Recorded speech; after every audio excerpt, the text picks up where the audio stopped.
It could take a while for Democrats here in Los Angeles to figure out which of their friends secretly voted for Spencer Pratt. In November, Los Angelenos are going to have to choose between a woman named Karen and a man who is one. This is insane. Oh, Jim! Spence! Karen! Spence is a Karen! Ah! Oh!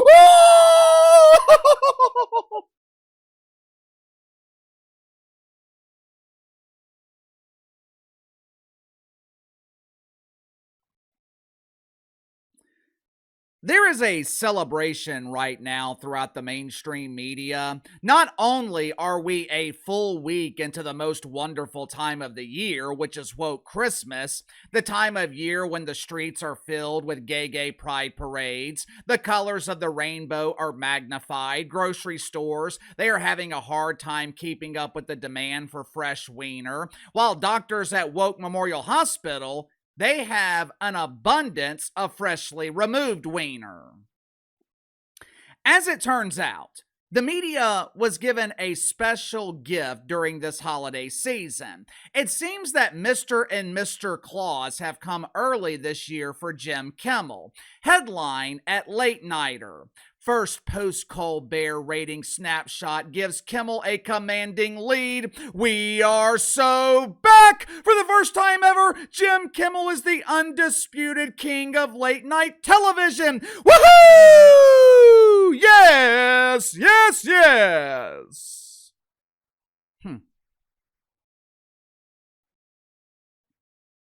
As expected, the mainstream media is working overtime to put polish on this rancid late-night turd. While it's true that Jim Kimmel has benefited from his bestie Stephen Colbert getting fired, the modest increase in ratings, it is nowhere near enough to save his job. During his first week without competition, Uncle Casey, that's not true. Jim has stiff competition in late night. He is competing with Jim Fallon. He's competing with Seth Meyers.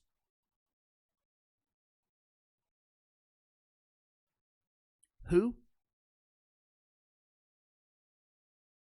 Sean Squires?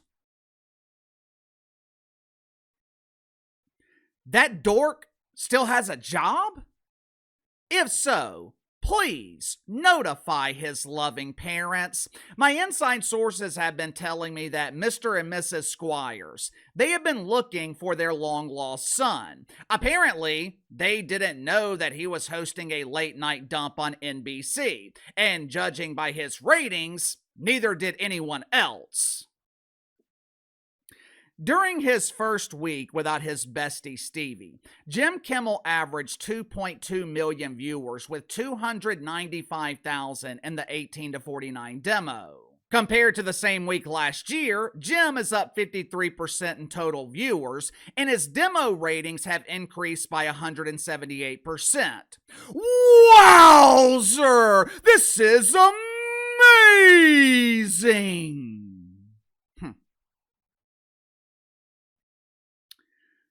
Hold the celebration, Sparky. During the first quarter of this year, Jim Kimmel was averaging 2.5 million viewers, which means his ratings are actually down 12%. Somehow, without competition from Steve Colbert, this huge embarrassing failure has found a way to diminish the size of his audience.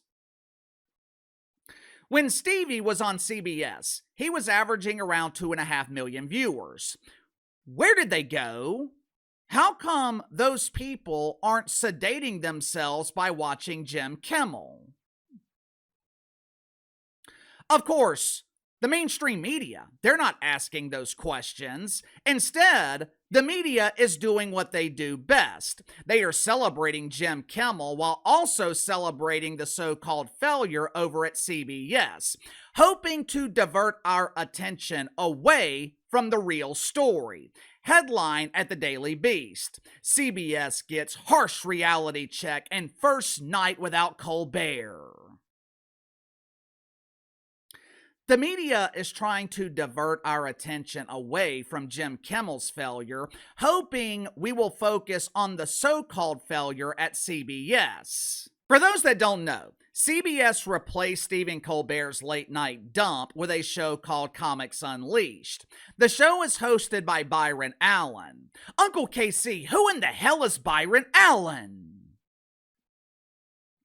Byron Allen is a billionaire. He was the partial owner of BuzzFeed. Since the early 90s, he has been the owner of Allen Media Group. You remember those court shows where they feature two people arguing over pennies? This is the plaintiff, Ray Gay. He is suing the defendant, Walter White, for $300, claiming that the white man oppressed him while Ray was renting his portable pooper. Allen Media Group is responsible for producing those shows. He also owns something called the Weather Channel. The point is, Byron Allen is not hurting for money. That is very important to remember. During his debut week on CBS, Comics Unleashed averaged 628,000 viewers with an abysmal 82,000 in the key demo. Ratings were down 65% compared to Stevie Colbert last year. Now, on the surface, this looks like a major failure, right? Normally, when a news show debuts, ratings for the first episode are the initial ceiling. As the series progresses, ratings tend to decline until they settle on their average. It would not be surprising to see Comics Unleashed averaging 500,000 viewers throughout June. But for CBS, this is not a failure. Matter of fact, it's a resounding success. Uncle KC, that doesn't make sense. Byron Allen is getting his ass kicked. Jim Kimmel is the reigning, defending king of late night television. For years now, anytime one of their coveted prize turds is struggling to draw an audience, the media has tried to convince us that ratings no longer matter. Well, this is one of those rare instances where ratings actually don't matter. Yet, for some reason, the media is not using their default excuse. I wonder why. I will give credit to the Daily Beast. They were one of the only media outlets that I saw that included this important piece of information I'm about to give you. Uncle KC will explain why CBS could not care less about late night ratings. Byron Allen bought this time slot from CBS. You remember in the 90s when the networks aired infomercials at 2 o'clock in the morning? Mr. Clean, Miss Cleo. Hey, it's me, Miss Cleo. Give me a call and I'll read your palm over the phone. Let Miss Cleo predict your future. Those infomercials, they paid for those time slots on the network. They were responsible for production cost. They were responsible for creating the content. For the networks, it was basically 100% profit. That's similar to the agreement that Byron Allen has with CBS. He pays for the time slot. He is responsible for production cost. He's responsible for selling advertising during that time slot. CBS, they essentially do nothing and they make free money. With Stevie Colbert, CBS was losing $40 million a year. The 2.5 million viewers that he was bringing in, those viewers were worthless because CBS couldn't find a way to monetize this turd.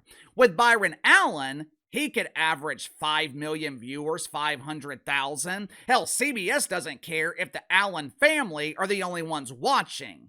With this agreement, CBS flipped this time slot from a $40 million loss to a $15 million gain. That is a $55 million swing. Now, of course, the media is trying to convince us that firing Stevie Colbert was personal and political. They want to blame the Trumper. They want to blame the FCC. The trio of huge embarrassing failures in late night. They are pretending to be the ultimate victims. Our free speech is being oppressed. We're a trio of white men being oppressed by the orange tyrants.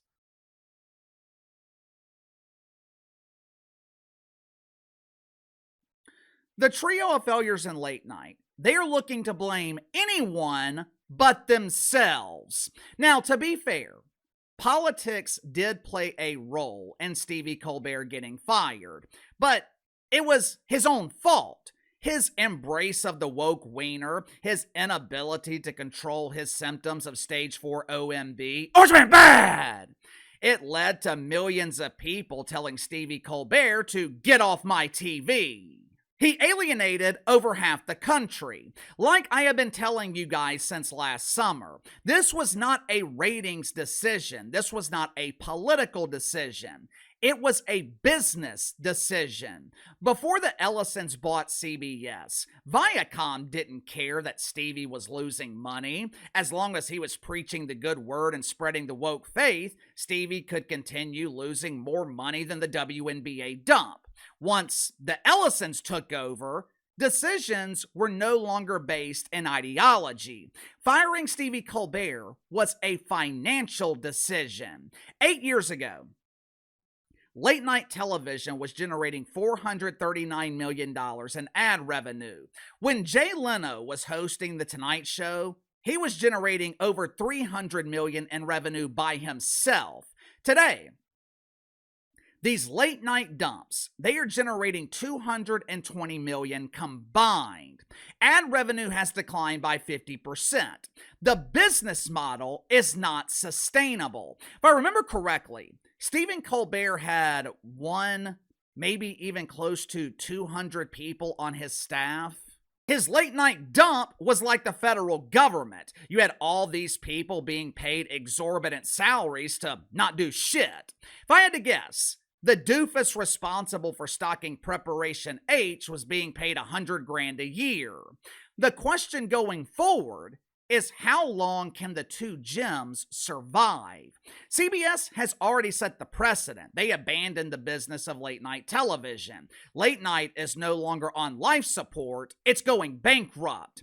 Jim Kimmel can claim all he wants that ABC is making money on his late night turd, but Uncle KC ain't buying it. If Stephen Colbert was losing $40 million, there is no way Jim Kimmel is profitable. This is a copycat industry, just like anything else. Like I said, CBS saw a $55 million swing in that one time slot. They went from losing $40 million to profiting $15 million. How long before NBC? How long before ABC does the same thing? You tell me. Sound off in the comments below. I'll see you guys later.